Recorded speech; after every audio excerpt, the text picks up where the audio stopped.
prokládku a následnou bezpečnost proti poškození. Ať už se jedná o kabel silový nebo mnohažilový telekomunikační, není v celku nic složitého. Pokud se ví kudy, co se bude pokládat, do jakého profilu, s patřičným povolením,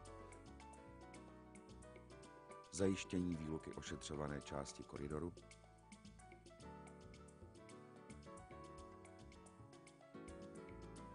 až po samotné zahrnutí. Tak jde vše, jak na drátkách. Mechanické vlastnosti, tvar a druh materiálu umožňují plynulé zavedení daného množství kabelů bez vedlejších komplikací na rozdíl od dříve používaných betonových žlabů. Ty nezaručovaly 100% soudržnost, jistotu přiklopení při zahrnování a byly náchylné na otřesy.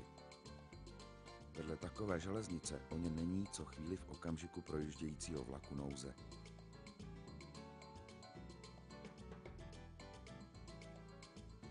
A máme položeno,